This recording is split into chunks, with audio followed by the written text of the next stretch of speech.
இந்த நேற்று தான் முதல்வர் இந்த உங்களுடன் ஸ்டாலின் திட்டத்தை தொடங்கி வச்சான்னு நினைக்கிறேன். அங்கே போய் பக்கத்தில் நின்று இன்னொன்று அதுக்கு தான் ஷூட்டிங் எடுக்கிறாங்கன்னு தெரியுது. பொதுமக்களில் எல்லோரும் இந்த கையில் வெள்ளை பேப்பர் வச்சுட்டு மனுன்னு இப்படி நீட்டிட்டு இருக்காங்க. அதை சும்மா ஸ்டாலின் வாங்கி பின்னாடி கொடுக்கலாம்ல. இப்படி தொடராரு பார்த்தீங்களா அந்த வீடியோவை? மனு கையில் வாங்கலை பார்த்தீங்களா?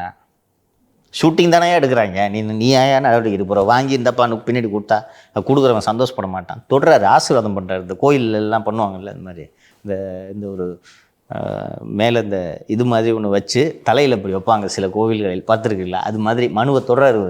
ஏன் சார் தமிழ்நாட்டை ஆட்சி செய்யறதே தகுதி இல்லை, இப்போ ஷூட்டிங்கில் நடிக்கவும் தகுதி இல்லைன்னு சொல்கிறீங்களா? கிட்டத்தட்ட அப்படி தான். நீங்கள் அந்த உங்களுடன் ஸ்டாலின் திட்டமே ஷூட்டிங்காக நடத்துறது. அப்போ மனு கொடுக்குறான். அந்த மனுவை வாங்குற மாதிரி ஷூட்டிங்கில் நடிக்கணுமா இல்லையா? கையில் வாங்க மாட்டேங்கிறேன் சார். நான் ரீசெண்டாக ஒருத்தவங்ககிட்ட பேசிட்டு இருந்தேன் சார், எங்களுக்கு தெரிஞ்சவங்க கிட்ட.